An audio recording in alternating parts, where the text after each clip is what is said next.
잠언 7장 1절부터 보시겠습니다. 내 아들아, 내 말을 지키며 내 계명을 간직하라.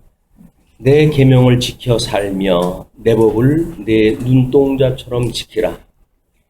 이것을 내 손가락에 매며 이것을 내 마음판에 새기라. 지혜에게 너는 내 누이라 하며 명철에게 너는 내 친족이라 하라. 그리하면 이것이 너를 지켜서 음녀에게 말로 호리는 이방 여인에게 빠지지 않게 하리라.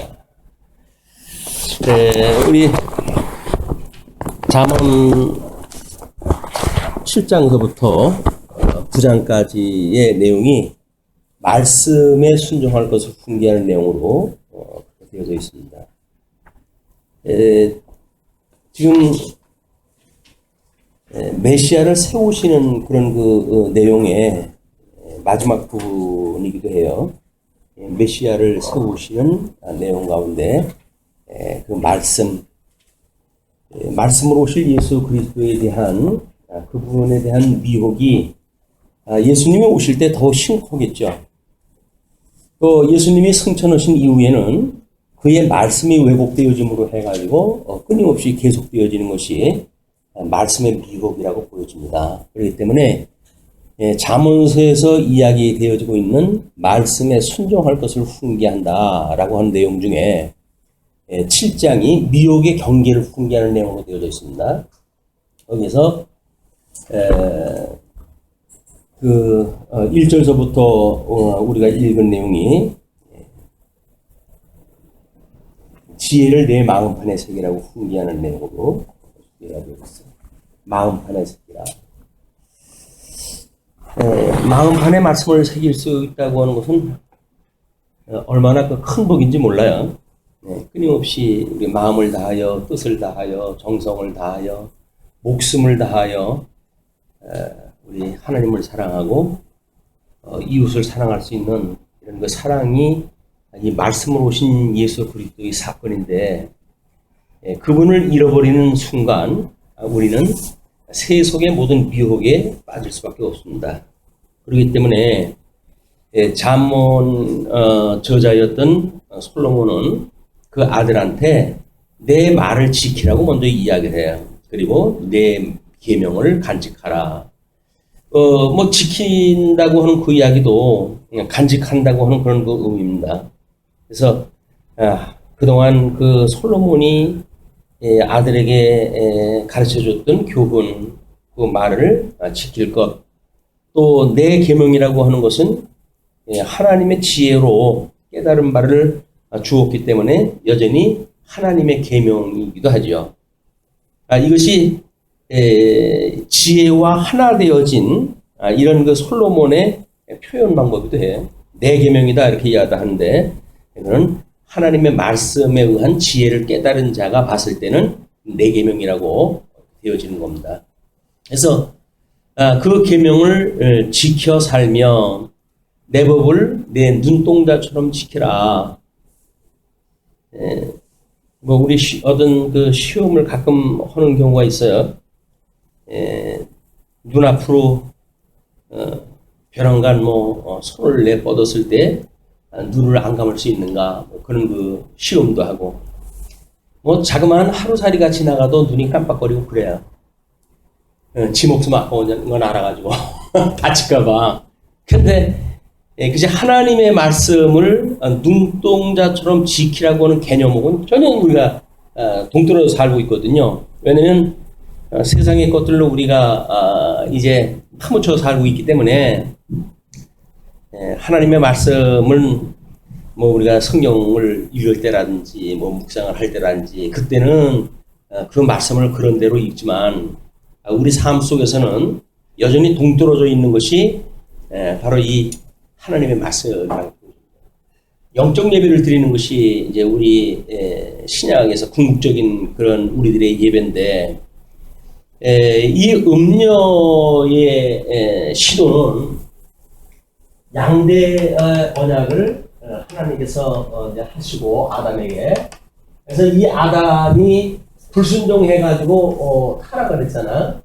이 타락되어져 있는 아담에게 하나님께서 가인과 아벨을 중심으로 해가지고 그래서 여전히 하나님의 택한 백성하고 유기되어진 백성하고 궁전의 세계를 살아가게 하심으로 해가지고 이 택한 백성들을 미혹하는 이 일을 부탁한 백성이 해야 되는 겁니다. 끊임없이 우리 미혹을 하는 거거든요. 아주 뿌리 깊은 악연이에요. 태고적서부터 이제 우리 인류의 조상 아담 때로부터 이렇게 두 개의 공존하고 있는 선악에 대한 하나님이 기뻐하시는 자와 미워하는 자가 공존하면서 그러나 여전히 타락되어져 가지고 사망 권세가 주장하는 세계이기 때문에 여기는 가인이 모든 걸로 해서 우세할 수밖에 없어요. 뭐 족보를 본다고 한다면 형이기도 하고요. 또 직업이라든지 이런 걸로 보게 되면 뭐 가인이 들에서 농사를 짓고 아벨은 양을 친다고 그러는데 돌을 들어가도 아벨을 쳐 죽일 정도의 어떤 힘의 균형을 보게 되면 힘으로도 강자예요. 가인이. 끊임없이 세속적으로 강한 것들이 연약하기 짝이 없는 아우를 죽이려고 해야 되는 것이 타락받고 살아가는 인류에 있어서의 끊임없는 미혹의 역사입니다. 미혹. 뭐 말 잘 들으면 안 잡아먹지 뭐 이렇게 하면서도 정말 아주 살갑게 해주는 그런 미혹도 있고 그거로부터 말 안 들으면 죽일 거야 라고 해가지고 공갈 협박에 이르는 미혹에 이르기까지 그 미혹에 다양하게 이루 말할 수가 없어요. 근데 이런 가운데 지금 내 말을 지키고 내 계명을 지키고 또 내 계명을 지켜 살고 그리고 내 법을 눈동자처럼 지켜라. 근데 여기서 우리가 살아간다고 하는 그 이야기는 이 말씀이라고 하는 그 이야기 또는 계명이라고 하는 그 이야기 이건 하나님의 뜻이 아닐까? 하나님의 기뻐하시고 온전하시고 선하신 뜻이 무엇인가를 분별하는 일로부터 영적 예배가 시작이 되어지기 때문에 이 영적 예배는 끊임없이 이 사단의 미혹을 분별하는 것로부터 시작이 되어집니다. 우리가 그래서 주기도에서도 끊임없이 우리들로 하여금 우리가 우리에게 죄진 자를 사해 준 것처럼 우리 죄를 사하여 주시옵고 우리를 시험에 들게 하지 마시옵고 시험 끊임없이 영적 예배는 시험에서의 우리가 싸움이에요. 시험에서 어떻게 노임을 받는가에 대한 문제고 이 사단의 권세를 우리한테 끊임없이 이 미혹을 하다 해가지고 하나님 좋아하는 뜻대로 살아가지 못하도록 이게 미혹하는 것이 사단의 운명이기도 합니다. 사단이 어쩔 수 없이 하나님께서 아주 사악한 존재로 창조를 하다 했기 때문에 그걸 어부고 삼고 살아가는 그 존재, 사단의 권세가. 그렇기 때문에 우리 성도가 하나님의 의를 인해 가지고 영적 예배를 드릴 수 있도록 섭리가 되어졌다고 한다면 이 의는 하나님이 기뻐하시는 뜻 아니? 하나님이 기뻐하시는 뜻.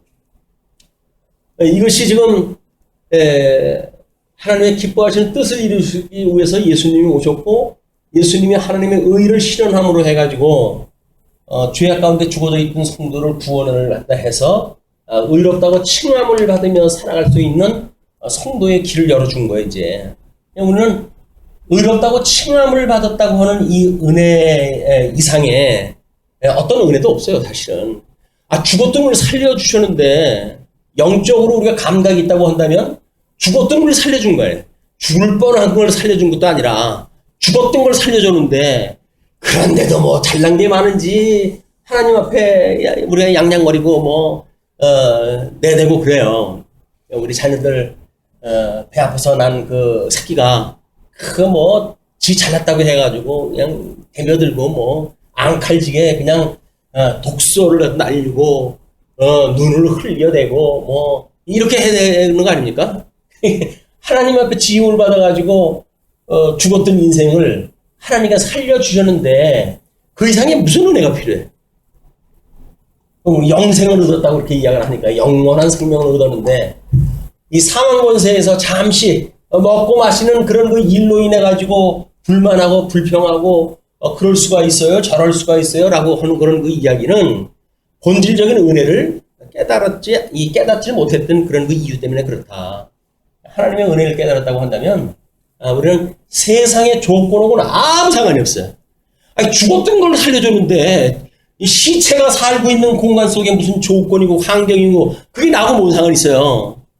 그런데도 우리는 이거는 뭐 따놓은 당상이고 구원받은 건 따놓은 당상이고 그래도 이왕이면 땅에서 상대적으로 다른 사람보다 뭐 잘 살면 좋겠고 부귀영화를 누렸으면 좋겠고 명예로웠으면 좋겠고 이걸 가지고 이제 하나님 앞에 입장을 바꾸고 생각을 갖다 하려는 거예요.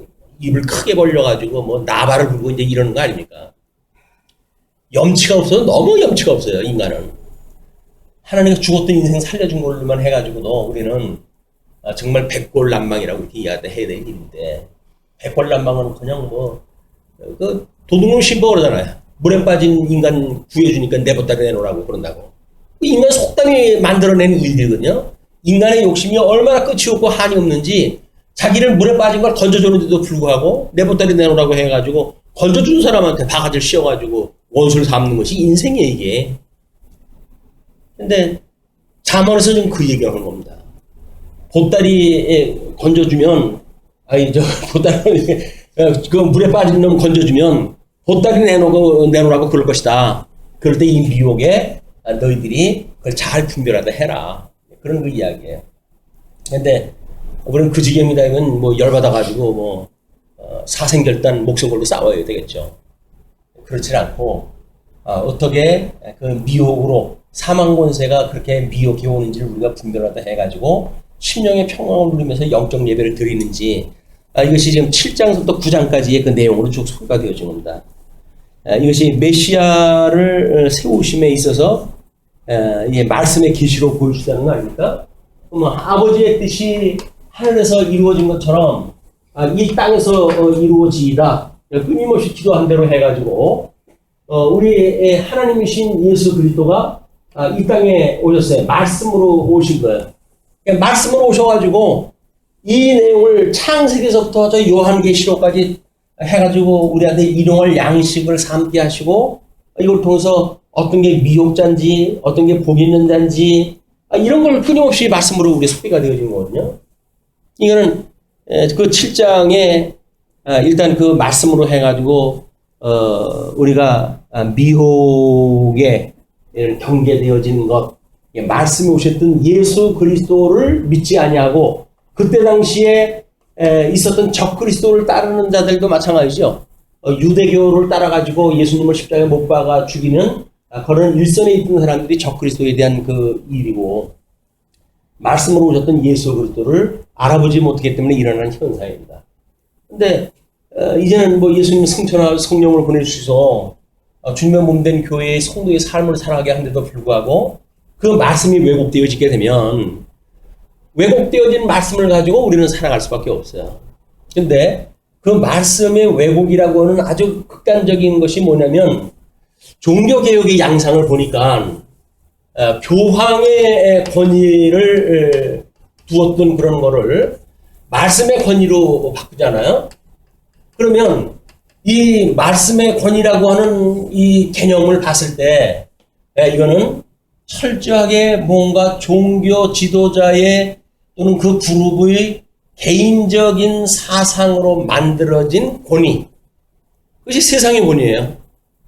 세상에 우리가 어떤 나와가지고 만들어낸 것도 아니고 태어나고 보니까 이런 그거 아닙니까? 우리가 지도자가 과연 어떠한 이 권위를 가지고 살아가는가에 대한 걸 요즘은 민주국가니까 대통령을 국민들이 선출을 갖다 하고 그러는데, 선출되어진 대통령도 지 맘대로 아니에요. 청와대를 완전히 그 피의자의 그런 하수인들로 만들어가지고 도둑의 소굴을 만드는 거예요. 도둑의 소굴을. 그래가지고 국민을 대상으로 해가지고 나라를 담보로 삼아가지고 전쟁을 선포하고 이런 그 일들이 지금도 일어나고 있다. 근데 이게 말씀의 권위라고 하는 맥락으로 봤을 때 나라라고 하는 그런 그 맥락으로 보니까 그러는데, 요걸 우리 가시적인 교회로 축소시켜 본다고 한다면 교회도 마찬가지예요. 예. 목사가 뭐 자기의 권위를 가지고 성도를 장악하려고 한다든가, 그리고 뭐 그 지도자 그룹들이 회당을 져가지고 그 어린 양들을 갖다 착취하는 일에 앞장서가지고 계획을 세우고, 뭐 나름대로 선한 계획이라고 그러죠, 자기네들은. 근데 말씀이 권위가 있어가지고 이루어지는 사건이 아니고 자기네들의 어떤 정치 전략을 위해 가지고 세운다고 한다면 그게 전부 속이는 거예요, 이게. 예, 우리가. 예, 이렇게 어두운 시대에 우리가 교회를 봤을 때 과연 말씀의 권위가 사라져 있는 교회인가? 아니면 여전히 교황이 자기의 교리를 가지고 어떤 교회의 수장 역할을 하듯이 이 교회도 기득권자들이 뭔가 그 권위를 잡고 움직이려고 하는 건 있지 않는가? 끊임없이 우리가 미혹의 이 대상들의 미혹의 대상 멀리 있지 않습니다. 바로 우리 눈 한 번만 돌려버리면 그 옆에 있는 것들이 이거니까. 과연 이 교회의 말씀으로 해가지고 하나님의 소개가 되어지고 복음이 소개가 되어지고, 그래서 여기서 힘들고 어려운 사람들이 사단에 매여가지고 종로로 터진 사람들이 복음으로 인하여서 자유함을 얻고 정말 하나님을 찬양하는 그런 자리까지 우리가 인도하가 하는가? 이것이 이제 우리들이 해야 될 일 아니겠어요?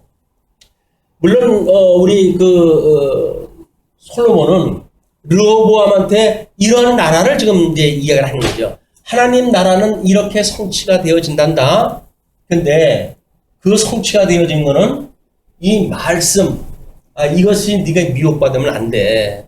근데 말씀의 미혹이라 하니까 계명, 이 율법, 이런 것들로만 생각이 되어졌는데, 사실은 그 율법이 어떤 우리들의 문화적인 현상으로 드러난다고 한다면 모든 삶이 결국 말씀이란 말이에요. 르호보암이 어떤 생각을 가지고 있는가에 대한 개념은 말씀을 어떻게 이해하고 있는가에 따라서 이건 달라질 수밖에 없어요. 르호보암이 그 지혜자인 아버지한테 이런 교훈을 받고도 결국은 여로보암하고 대적을 갖다 해가지고 나라가 이제 찢어지고, 물론 뭐 하나님께서 해가는 절대 주권적인 사역 안에 있는 거지만 그런 악역의 어떤 그런 감당자로 이제 성경 계시에 등장하는 인물이 된다고 하는 것은 우리가 경계해야 될 일이 아닌가. 이 말씀을 듣고 있는 우리도 마찬가지죠. 이 말씀을 듣고 있는 우리들이 르호보암 같이 이 말씀을 간직하지 않냐고, 이걸 지키지 않고 어떤 이 어두움의 문화 속에 우리가 빠져버린다고 한다면 여전히 이 말씀을 들으나 보나 배우나 마찬가지인 거예요. 말씀을 배웠다는 이야기는 그게 경계할 수 있는 어떤 마음이 만들어지고 경각심이 있어야 되고 늘 깨어 있어야 되고, 그래가지고 우리 하나님의 뜻이 이 땅에서 이루어지기를 갈망하는 이런 우리들의 기도가 필요한 거 아닙니까? 그리고 이걸 일용할 양식으로 주세요. 하루 3끼 먹는 거 그거야 좀 마린 반찬 먹으면 어떠고 기름진 음식을 먹으면 어떻습니까? 그거는 형편 좋으면 기름진 음식을 먹고 형편이 좀 어려우게 되면 마른 음식 먹어도 되는 거지요. 그러나 일용할 양식만큼은 저한테 이걸 꼭 주셔야 돼요, 주님. 라고 우리가 이걸 기도를 해야 될 일이거든요. 그런데도 하나님의 말씀이 일용할 양식을 구하기보다는 이 땅의 걸 일용할 양식을 우리가 삼으니까 그냥 이미 이 말씀은 우리한테 떠나져 있어요. 말씀이 떠나져 있다. 끊임없이 일용할 양식을 주세요. 우리 카페에 성도들의 기도란에 어떤 사람이 주기도에 대한 거를 해가지고 썼길래 소개를 해드렸어요. 근데 종교 개혁자들이 하루에 수차례씩 그 주기도를 했다는 거예요, 하나님 앞에. 물론 이제 그 주기도는 어떤 원형인 거니까 거기에 나름대로 주제를 넣어가지고 자기 기도를 만들었겠죠. 이제 그렇게 해가지고 기도를 하다 하고, 기도 제목이 있을 때마다 이제 주기도를 중심으로 해서 기도를 하다 하고 그랬다고 그러는데, 근데 정말 왜 웨스트민스터 신앙 고백에 주기도라고 하는 항목으로 해가지고 이 신앙의 어떤 유지를 그들은 기대를 했다 했을까? 우리는 너무 간과해왔던 거예요, 이게 주기도에 대한 개념이. 주기도는 하나님의 뜻을 구하는 거라고 한다면 하나님의 뜻을 구하는 것이 기도인데 이 원형으로 가르쳐 준 것이 주님이 가르쳐 준 기도란 말이야. 이거보다 더 좋은 기도가 어디 있어요? 원형이고 이건 뭐 틀리지도 않아. 우리 주님께서 가르쳐 준 거니까. 이 주기도가 이야기하는 일용할 양식을 우리가 어떻게 구하며 살 것인가. 또 끊임없이 우리가 우리에게 죄진 자를 사해 준 것처럼 우리를 사해달라고 하는 사제의 기도를 과연 우리가 하고 살아가는가? 사제의 기도 하고 살아가나요? 아니 나는 이미 사제 다 받았는데 뭐 죄 용서 받았는데 뭘 사제를 또 해달라고 그래? 그거 안 하고 살아요. 이 사제를 갖다 안 하는 그 이야기는 뭐예요? 다른 사람이 용서 안 하는 것도 양심에 가책받을 것도 없다니까요. 1만 달란트 탕감 받은 사람이 100대 내는 빚진 자 탕감하는 거? 그거 뭐 우리한테 문제도 안 돼요. 그러니까 주기도에 우리들이 간구하는 내용 중에 직접적인 문제가 사제 문제, 그 다음에 이제 시험에 들겨진 않는 문제, 악에서 구하는 문제, 이것이 우리의 간구 내용 아니에요? 근데 시험에 들겨지 말아달라고 우리가 기도를 갖다 하나요? 뭐 기도를 뭐 시험에 들 게 뭐가 있어요? 뭐 우리가 이렇게 열심히 말씀을 가지고 우리 신앙생활 하는데 시험 들 게 없다고 생각이 들기도 해요. 그런데 아주 여우가 담을 갖다 헐듯이 그 뚝을 개미가 뚫어가지고 무너뜨리듯이 작은 구멍이 우리들의 하나님의 영적 예배를 방해하는 이런 그 미혹거리로 침투해 들어온다는 거죠. 작은 구멍이라고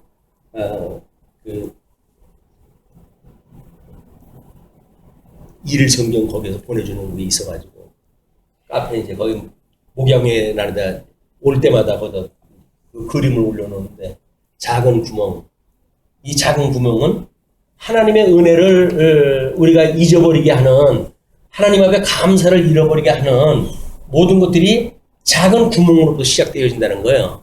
근데 그 작은 구멍을 막을 수 있는 방법은 하나님 앞에 회개라고 하는 이 기도 방법밖에 없다. 이 구멍을 막는 방법이 회개라는 거예요. 우리가 돌아봐가지고 내가 이런 죄인이야 라고 해서 하나님 앞에 우리의 자기 부정을 갖다 하고, 아무리 주님의 은혜 가운데 우리가 살아가지만 여전히 저는 죄인이고 이렇게밖에는 살아갈 수 없는 존재예요 라고는 자기 확인이 되어져 가지고 하나님 앞에 또 죽고 해야 하나님 앞에 생명에 이르는 회개에 이를 거 아닙니까? 그래야 우리가 이 사죄라고 하는 이 회개에 은혜 가지고 우리가 얼마나 큰 은혜를 입었는지, 또 그러기 때문에 그 은혜를 입은 사람들이 어떻게 살아가야 되는지 아주 원천적인 것부터 출발이 되어지는 거죠. 초심을 잃지 말자는데 뭐 원래 초심도 아니에요. 그냥 우리들 죽었던 우리 살아났는데 그럼 나는 이제 제2의 생명을 사는 거야. 나는 제2의 인생을 사는 거야. 뭐 중병을 앓았다가 살아나는 사람들이 대부분 그러잖아요. 나는 덤으로 사는 인생이야. 이제는 선한 일을 위해 가지고 나는 나머지 인생을 살겠어. 남을 위해서 나머지 인생을 살 거야. 이런 대부분 그렇게들 각오를 갖다 해요. 우리도 죽었던 사람이 우리 살아난 거 아니에요. 그런데 나머지 인생은 여전히 나를 위해서 살아가겠다는 거예요. 뭐 성도를 내 몸과 사랑하라? 아유, 내 코가 섭자인데 무슨 사랑입니까, 주님? 이것이 하나님 앞에 은혜로 여겨지지 않기 때문에 나타나는 현상들이라는 거죠. 우리가 과거 이제 뭐 구속사하니 뭐 어쩌니 비하를 또 하는 바람에 우리 예수 그리스도에 의한 그 구속에 의한 은혜의 섭리에 대해서 많이 약화되어진 부분이 없잖아 있어요. 그럼 우리가 어떻게 회복을 해서 만사가 은혜로 시작이 되어져 있고 그 은혜 때문에 지금 이렇게 살고 있고 호흡을 하고 있다고 하는 거를 그냥 그것만 생각하면 모든 게 감사죠. 죽었던 내가 살아났다는 것만 생각하면 뭐 그게 다 감사 아니겠어요? 죽을 병에 걸려있는 거 살려줘도 뭐 기가 막히게 우리가 은혜롭다고 이렇게 이야기를 하는데 죽었던 우리를 살려줬는데 뭐 더 이상 뭐가 필요하겠어요? 성경 66권이 이걸 전체를 이야기를 하고 있다. 그러니까 죽었던 우리를 살려주셨던 분이기 때문에 여전히 우리가 이게 나머지 성령의 인도함을 받아가지고 성화의 삶을 산다고 하는 모든 삶은 여전히 우리를 온전케 하신 주님께서 이걸 해가시는 거 아니에요? 그리고 우리한테 기도가 필요한 거죠. 온전케 하시는 주님을 바라보랬다고 해가지고 뭐 어떻게 성경도 안 읽고 그냥 십자가만 쳐다보고 되는 게 아니잖아요. 끊임없이 나를 죽음 가운데서 사망 권세를 멸하시고 나를 살려주신 주님, 아직도 사망의 권세가 나를 미혹하고 나를 유혹하고 있으니 나는 또 넘어질 수밖에 없고 연약하고 아무것도 할 수 없는 어린아이와 같은 납니다. 그러니 부디 나를 붙드시고 지켜주옵소서. 하나님의 보호가 없으면 도저히 우리가 살 수 없다고 하는 걸 고백하는 일이 이 신앙생활이란 말이에요.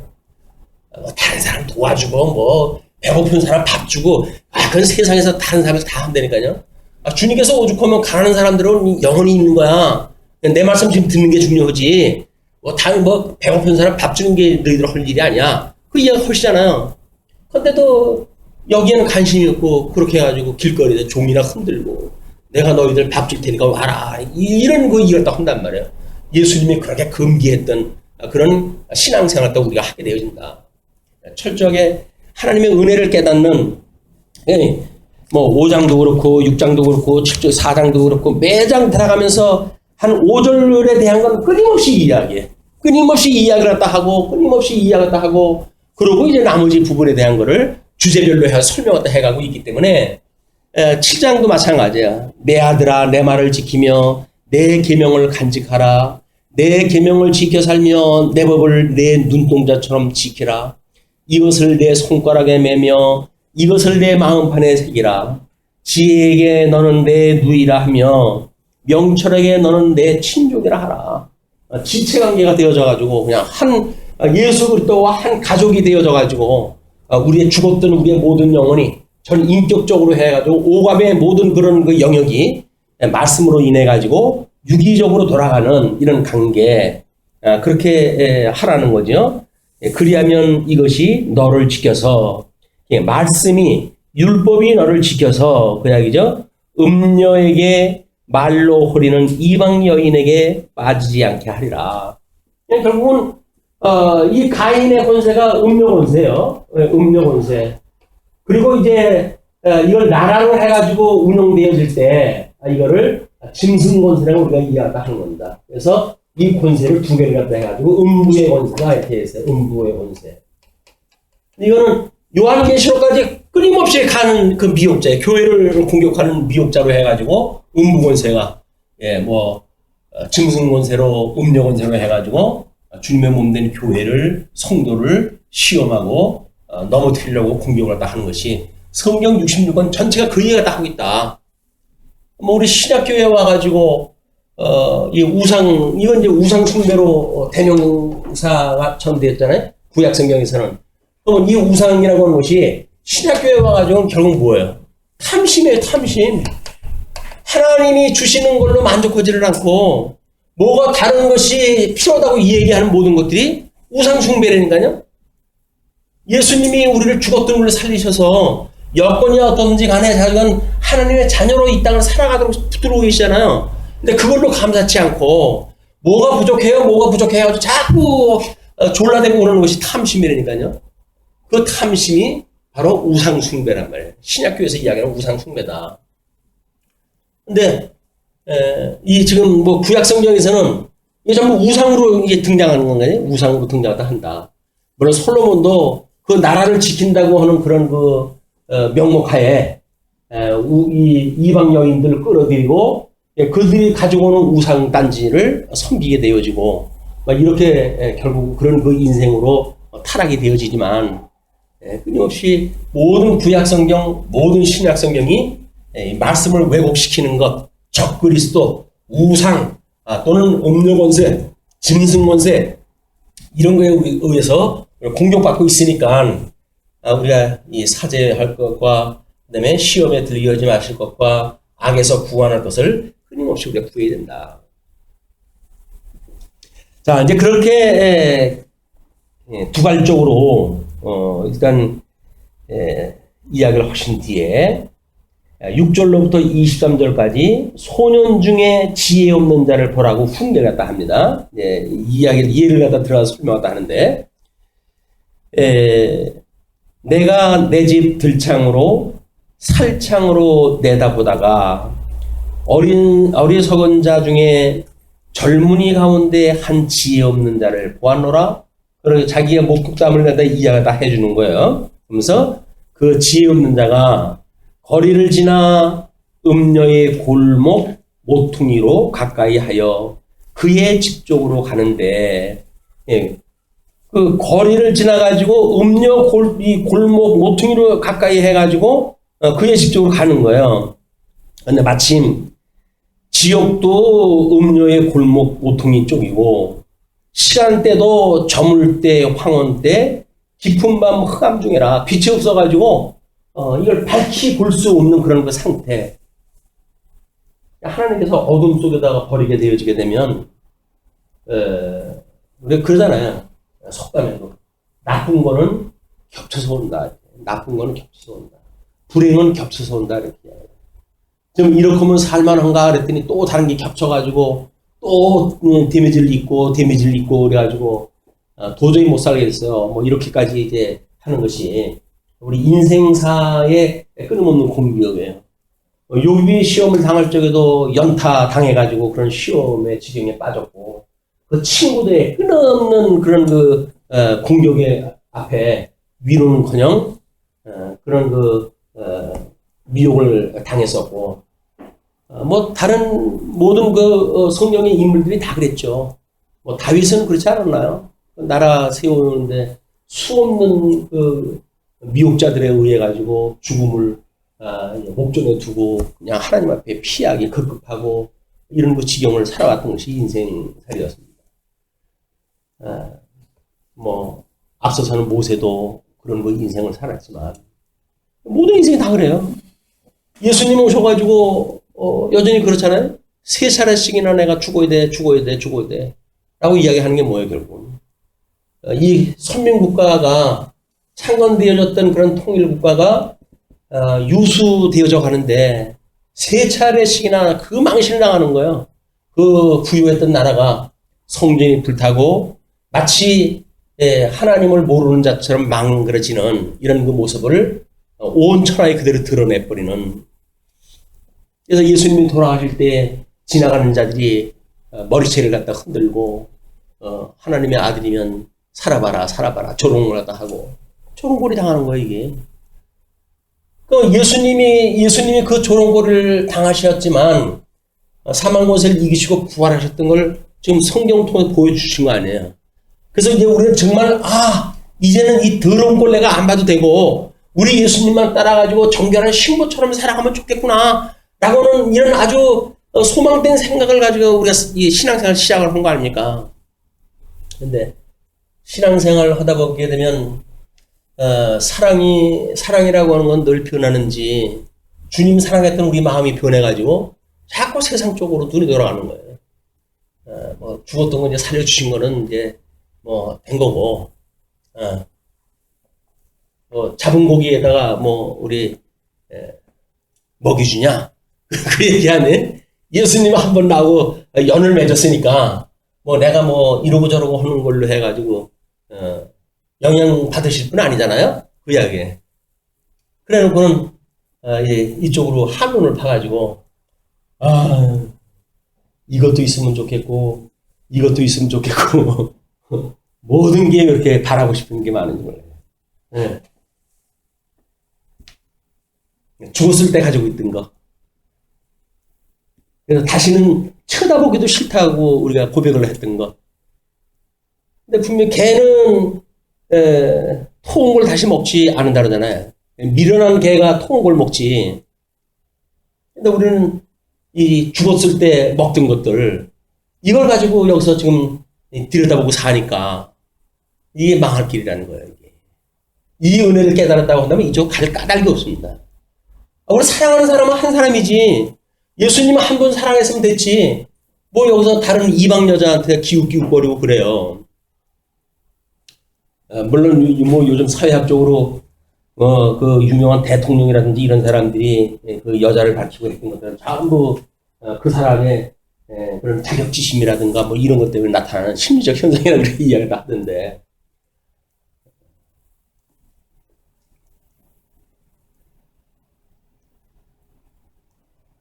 그가 거리를 지나 음녀의 골목 모퉁이로 가까이 하여 그의 집 쪽으로 가는데 저물 때 광혼 때 깊은 밤 흑암 중에라. 그때의 기생의 옷을 입은 강교한 여인이 그를 맞으니. 우리 음녀의 입술은 조심을 갖다 해야 되겠죠. 우리 5장 잠언 5장 거기에 3절에 뭐라 그러죠? 대저 음녀의 입술은 꿀을 떨어뜨리며 그의 입은 기름보다 미끄러우나. 우리 흰지 검은지의 예화처럼 뭐 일촉즉발 아니에요? 언제 죽을지도 모르는데 위에서 떨어지는 그 꿀방울 하나에 자기의 삶을 갖다 맡기는 거야. 똑똑 떨어질 때마다 살만하네. 인생 살만하네. 그래가지고 그거에 취해가지고 사는 것이 인생인데 과연 이 꿀을 떨어뜨리는 입술 얼마나 달콤해 이게.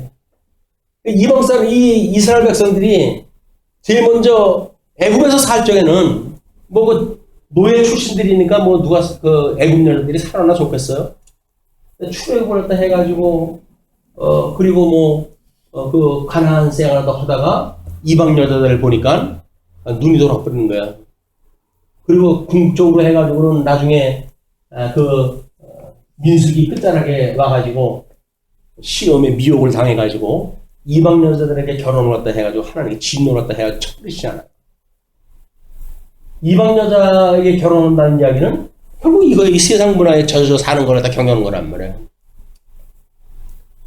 그리고 뭐 통일왕국되어지고서부터도 마찬가지고 이방 여자들한테 미혹을 당하고 유혹당하고 사도 바울이 솔로몬이 자기가 그렇게 미혹을 받았던 걸 경험으로 갖다 해가지고 쓰지 않았나 모르겠어요. 여자 음녀의 입술에는 꿀이 떨어져. 그리고 그 말을 얼마나 논리적으로 예쁘게 하는지 매끄럽게 진행이 돼요. 매끄럽게. 매끄러운 것이 정말 논리적이어서 매끄러울까요? 그렇지 않은 것 같아요. 눈이 멀어버리게 되면 파추로 매줄 쓴다고 하더라도 매끄러워요. 거슬리는 게 없어요. 그러니까 결국은 여자한테 혹한 거예요. 넘어간 거예요. 그냥 말 같지 않은 말을 갖다 하는데도 뭐 하나도 거슬리질 않아. 오히려 하나님 이야기하고 뭐 이런 이야기를 또 하게 되면 귀 거슬리잖아요. 이 좋은 세상에 왜 쓸데없는 이야기 하냐 나한테. 듣기 좋은 얘기 해줘라. 그 얘기는 뭐야? 이 땅에서 잘 먹고 잘 살다가 잘 가라. 그 얘기 해달라는 얘기 아니에요? 말세의 증세입니다. 말세의 증세. 귀에 듣기 좋은 이야기를 구하는.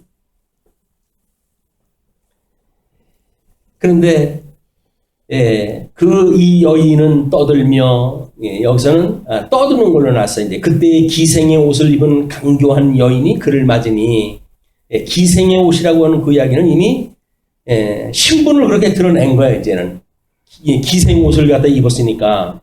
그리고 강교한 여인이 그를 맞았는데 이 여인은 떠들며 완악하며 그의 발이 집에 머물지 아니하여. 집이라고 하는 것이 우리 하나님의 나라 아닙니까? 우리는 하나님의 나라의 백성이라고 한다면 우리의 발이 꼭 여기에 머물러져 있어야 돼요. 그런데 여기에 머물러져 있는 것보다는 자꾸 바깥으로 나가. 이 집에 붙어 있질 않아, 이 발이. 그래가지고 이방 사람들 여기다 해가지고 아유 그거 재미나겠네. 그래가지고 빠져들고 그러는 거야. 이게 발이 떨어가지고.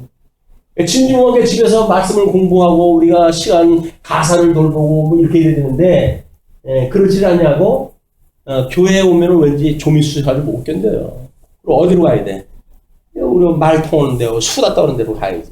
그래가지고 거기 가게 되면 왜 시간이 그렇게 빨리 가는지. 아이고 이것도 빨리 가서 저녁 해야 되는데 시간이 모자라네. 다음에 또 우리 이야기해. 그래가지고 집으로 오고 집에 붙어있지를 못한단 말이에요. 이게. 주님의 몸된 교회 성도의 그 즐거움은 뭐예요? 주님하고 함께 있다는 이야기는 뭐예요? 주님의 집에 거하는 거 아니에요?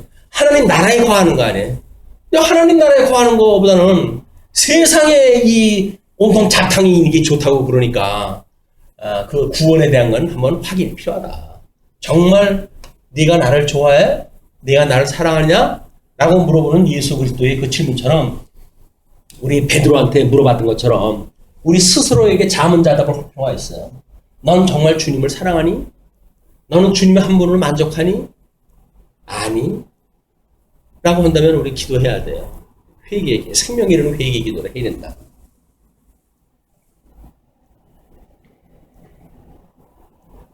예.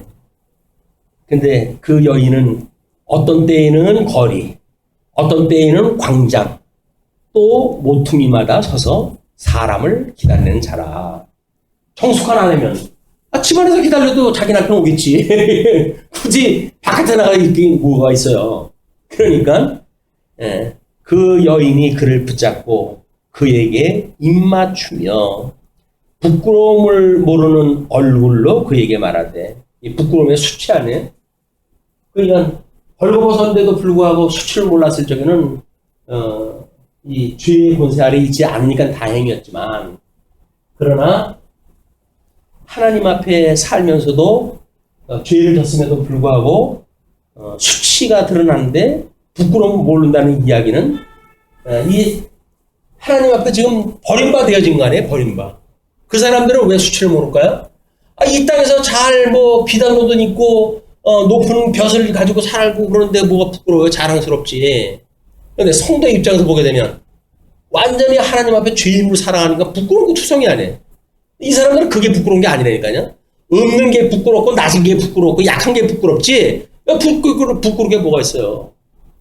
근데 우리는 여기서 하나님의 의롭다고 칭함을 받은 성도는 하나님의 이 칭함이 없는 우리의 불의한 모습을 봤을 때는 너무 부끄러운 거예요, 우리 삶이. 그렇기 때문에 끝없이 소망을 가지고 우리 쉬지 않고 기도하게 되어진다.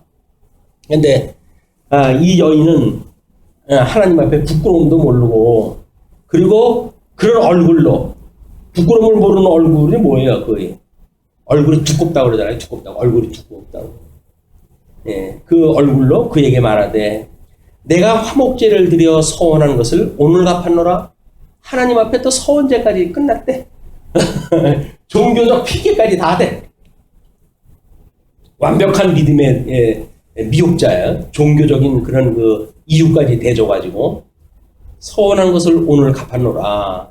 이러므로 내가 너를 맞으려고 나와 내 얼굴을 찾다가 너를 만났도다. 이게 얼마나 남자의 마음을 혹하는 얘기입니까? 너를 맞으려고, 내가 너를 맞으려고 나왔는데 내 얼굴을 찾다가, 내 얼굴은 뭐야? 내 마음을 줄만한 사람이 너야. 그러니까 남자는 그 말 한마디에 모든 무장이 해제되는 거예요. 그래가지고 그냥 나를 사랑해준다고 하는 그 말 한마디만 해도 감지적지 해가지고 거기에서부터 이제 무릎이 꿇리고, 그러는데 여자는 한층 또 뭐라 그래요? 내 침상에는 여호와 애굽의 문이 있는 이불을 폈고, 그래가지고 그 침상의 고급스러운 침상에 대한 걸 소개를 다 하는 거야. 남자는 그러지 않아도 이미 거의 이상의 것까지 생각이 넘어가 있는데, 여자가 그런 무대까지 이걸 이야기를 해버리니까 남자는 이제 넘어간 정도가 아니에요. 애간장이 다 이제 타요, 이제. 이 남자라고 하는 속물이 특성이 그래요. 그래서 어떤 미혹당할 때 보게 되면 10분을 못 넘겨요. 10분을 못 견뎌요. 이것이 인간이 가지고 있는, 타락된 인간이 가지고 있는 이런 그 몸뚱아리다. 예, 몰약과 침향과 계피를 뿌렸노라. 예, 향문화가 최고급 향문화입니다. 거기서 침상과 애굽의 문이 있는 그 이불과 요라고 하는 그런 시각적인 것이 고급 문화에, 그게 요즘 그 TV에서 광고 많이 나오는 게 침대 광고 아닙니까? 왜 그렇게 침대 광고가 난리를 칠까요? 수백만 원짜리 팔아먹으려면 낮에 동안 수고했던 모든 수고가 다 없어지는데 그 침대에서 하면 당신의 모든 피로를 흔들지 않는 시몬 침대는 저 젊은이가 요즘 그 강연 나오는 거 그러더라고요. 뭐 이제 하루 종일 일하다 피곤했던가 봐. 딱 앉았는데 여자가 뒤에서 소리를 갖다 내던지고 뭐 소리 지르고 그러니까 뭐 자기 딴에는 여자 상사의 끝없는 스트레스를 받고 옆에서 뭐 난리 버거지를 갖다 치는 그런 가운데 나 모르겠다고 뻥 들어오는 순간 다 없어져요. 그리고 깊은 잠에 빠져요. 당신의 잠을 흔들지 않습니다. 시몬 침대.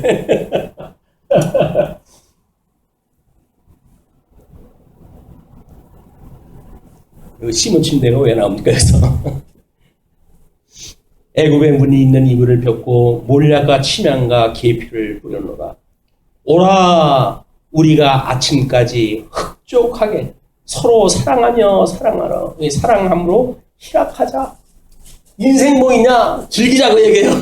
인생 뭐 있냐? 즐기자. 뭐 걱정이냐?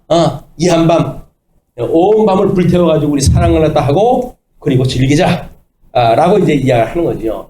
그런데 지금 이거는 음녀라고 하는 어떤 그런 장면을 통해 가지고 보여주는 거 아니에요. 정말 음녀라고 하는 장면을 통해 가지고 남자의 미혹을 이야기하는 걸까요? 아니잖아요. 역사적으로 해가지고 미혹자들이 내 말을 들으면 너의 뭐 그 통치권을 내가 보장을 갖다 해줄게. 너 내 말을 갖다 듣게 되면 너의 모든 신앙생활을 자유롭게 해줄게. 라는 미혹거리가 얼마나 많습니까? 이 하나님 나라를 창건하고 궁극 유수 회복이라고 하는 언약 자손들이 살아가는 하나님 나라 통치의 역사를 보게 되면 끝없는 미혹자들이 편안하게 해준다는 거예요. 자자, 졸자, 뭐 눕자, 자자, 졸자, 눕자. 그게 편안함을 우리한테 유도하는 거 아닙니까?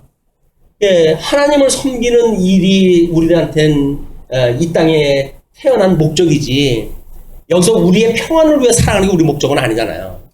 근데 여름열 전부 우리는 이 땅의 거에 문제가 있는 거지 하나님 섬기는 거에 그렇게 관심 없어요.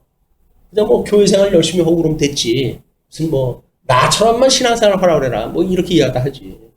그런데 그의 삶을 보게 되면 전력 투구났다 하는 거예요. 뭘로? 음료의 집으로 해가지고 뛰어들어가지고 이 긴 밤 나하고 같이 즐기자. 이 안락을 즐기자. 이 타락되어진 세계의 이 모든 죄를 갖다 범하자. 그 이야기 아닙니까 이게.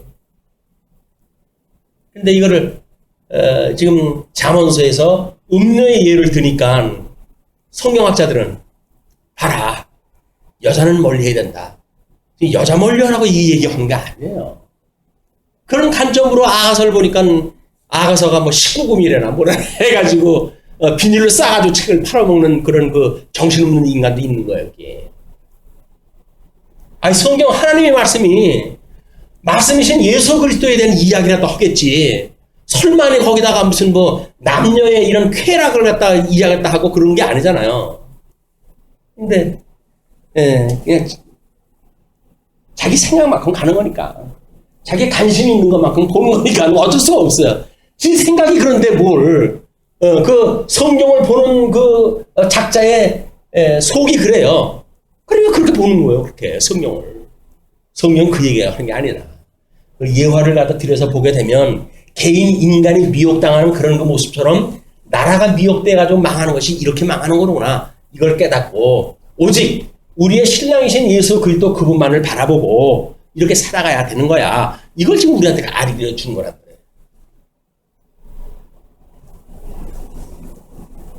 말이에요. 그 19절 남편은 집을 떠나 먼 길을 갔는데 먼 길을 갔다 남편이 있는 여자에 그 뭐 남편까지 내세워가지고 이야기하다 하는데 집을 떠나 먼 길을 갔는데 은주머니를 가졌은즉 노자를 갖다 너무 충분하게 줬으니까 보름날에나 집에 돌아오리라. 여러 가지 고운 말로 유혹하며 입술의 호리는 말로 꿰므로 젊은이가 곧 그를 따랐으니 소가 도수장으로 가는 것 같고 미련한 자가 벌을 받으려고 쇠사슬에 매이러 가는 것과 같도다. 이걸 이제 솔로몬이 봤던 그런 모습이에요. 그러니까 우리가 이 하나님의 은혜의 이 감동으로 세상을 살아가다가 그걸 놓치고 세상의 것들에 우리의 마음을 빼앗기는 순간 우리는 하나님 앞에 아예 뭐 하나님 뭐 이 정도 뭐 근데 뭐 문제가 되겠어요? 이렇게 이야기도 해요. 아예 뭐 우리가 무슨 뭐 하나님 배우고 안지가 한두 입니까?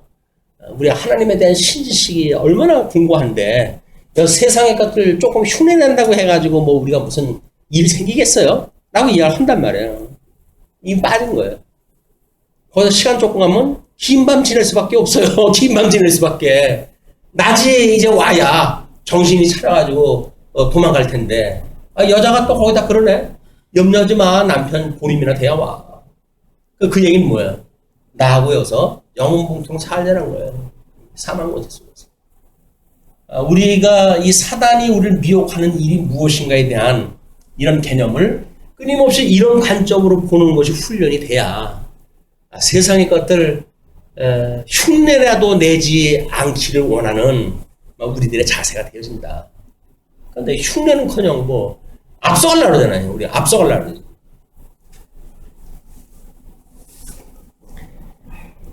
필경은 결국은 화살이 그 간을 뚫게 되리라. 간 때문이야. 간을 뚫게 돼가지고 새가 빨리 그물로 들어가되 그의 생명을 잃어버릴 줄을 알지 못한가 같으니라. 올무에 걸리는 거, 올무. 우리 끊임없이 올무와 그물과 함정과 이걸 파놓고 지금 기다린다 그러잖아요. 사단들이. 끊임없이. 한 발만 내가 올무 쳤는데 걸리기만 해? 딱 낚아채면 뭐야? 그냥 꼼짝 못해요. 험한 짐승도 이 발 뒷발 하나 걸리게 되면 나무에다가 끌어올리잖아요. 그럼 대롱대롱 매달려가지고 죽을 때까지 꼼짝 못한다니까요. 이게 사단의 작전이에요. 사단의 작전. 우리한테 아주 예쁜 말로, 위로의 말로, 사랑의 말로 위로하다 한다. 어떤 사랑? 육적 사랑, 이쪽의 사랑. 이런 걸 우리가 경계하는 이야말로 지혜를 깨달은 자들의 이야기입니다. 그것을 24절로 27절 음녀의 길에 빠지지 말라고 훈계하는 걸로 해서 끝을 맺어요. 이제 아들들아 내 말을 듣고 내 입의 말에 주의하라. 이만큼 예화를 들었으면 알아먹겠지. 내 마음이 음녀의 길로 치우치지 말며 그 길에 미혹되지 말지어다. 이거는 언약자손들도 여전히 그런 삶을 살았지만 우리 언약자손은 예수 그리스도를 예표하는 사람들 아닙니까? 이들은 미혹거리에 끊임없이 넘어갔어요. 그러나 이제 그것이 증 안 되니까 우리 하나님께서 직접 인간의 모습을 입고 이 땅에 오셔가지고 이런 세상의 미혹거리들한테 넘어가지 않는 유일한 남성으로 해가지고 이 땅에 오신 거예요. 유일한 남성으로 해가지고 미혹자들을 다 멸할 수 있는 이런 남자 중에 남자 성자 하나님 예수 그리스도로 이 땅에 오셨다. 이걸 지금 보여주는 겁니다. 너희들 이렇게 선민국가 세워가지고 내가 이걸 다 하는데 모세 오경에 언약되어져 있지만 너희들은 불순종해가지고 급기야 포로로 끌려갈 그런 그 주제들이야. 보지 못하고 알지 못하던 우당을 너희들은 섬길 것이야. 라는 걸 이미 예언됐던데 이게 살아가는 거예요. 그냥 너희들은 이렇게 살아가고 말아. 그러나 메시아가 오게 되면 그 하나님의 절대 주권을 가지고 계셨던 주권에 의해서 이제 이 땅에 오셔서 이런 그렇게 살아갈 수밖에 없는 너희들을 이분이 살려주실 것이야. 이분을 우리가 바라보는 거예요. 여기서 성경이 이렇게 말했으니까 내가 이 세상을 이렇게 살아가면 안 되지. 그 이야기가 아니라 세상을 그렇게 살아갈 때마다 온전케 하시는 예수 그리스도를 바라보는 우리의 신앙생활이 되어지는 것. 그것이 복음적인 삶이라는 거죠. 내 마음이 음녀의 길로 치우치지 말며 그 길에 미혹되지 말지어다. 그래서 음녀의 길로 갔다가 우리 종교 개혁자들이 그렇게 다시 말씀의 권위를 세워가지고 종교의 개혁을 일으켰지만은 여전히 예수 그리스도를 소개하기보다는 인간이 이래야 된다 저래야 된다라고 해가지고 인문학적 기독교로 전락을 시켜버린 거예요. 이게 이거는 잠언서에 대한 모욕입니다. 모욕. 예, 우리 말씀의 권위, 이건 하나님의 언약대로 이렇게 이루어 가시겠다는 거예요. 그래서 잠언서를 통해 가지고 유기적인 주권성을 가지고 계신 하나님의 속성을 좀 보여주겠다는 거예요. 어떻게 예수 그리스도를 보내주시고 그 예수 그리스도 안에서 구원받은 성도들로 하여금 나라를 이루게 살아가게 하시고 이걸 한눈 보여주는 이 역사의 섭니다. 그걸 우리는 이제 성경이 완성되어진 성경을 보니까 그걸 믿음의 눈으로 보니까 아 주님께서 그렇게 해 하시는군요. 주님. 아 주님께 모든 주권이 주님한테 있는 거로군요. 뭐 주님한테 있는데 그럼 뭐 나는 그럼 아무렇게 살아도 괜찮겠네요? 라고 과거에는 그렇게 생각할지도 모르잖아요. 그것이 아니라 유기적이기 때문에 생명 대신 예수 그리스도가 우리가 한 몸이 되어졌기 때문에 이제는 온전하신 예수 그리스도의 형상을 닮아가며 살아가겠군요. 라고 믿어지는 거예요. 그게 믿어지는 거예요. 그 믿어지는 게 우리 믿음의 열매로 드러나는 거라니까요. 내가 그렇게 살라고 하니까 내가 그렇게 살아야지. 그것이 아니라 주님께서 언약하신 대로 예수님을 보내주셨고 주님의 몸된 교회 성도로 하여금 주님의 몸된 교회를 이루게 해가지고 나름대로 이렇게 온전한 교회를 세워가시는군요. 주님의 장성한 형상에까지 이루게 가시는군요. 그렇게 성경이 계시되어진 걸 보고 제가 믿사오니 저도 그렇게 되어질 줄로 믿습니다. 라고 믿음으로 우리가 고백을 하고 살아가는 겁니다. 내 마음이 음료의 길로 치우치지 말며 그 길에 미혹되지 말지어다. 대저 그가 많은 사람을 상하여 엎드러지게 하였나니 많은 사람을 상하여 엎드러지게 하였나니 피해자가 너 하나뿐이 아니야. 너한테 뭐 미소 지면서 이야기를 했더니 너뿐인 줄 알고 그러는데 아니야. 수많은 사람들이 이미 죽은 자가 허다하다.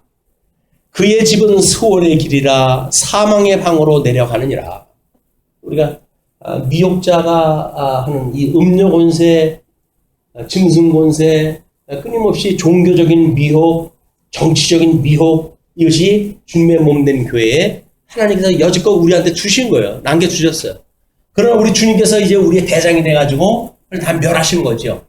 신분에 대해서는, 사역에 대해서는, 직임에 대해서는, 품위에 대해서는 주님께서 그 온전하게 하신다고 우리는 믿는 거예요.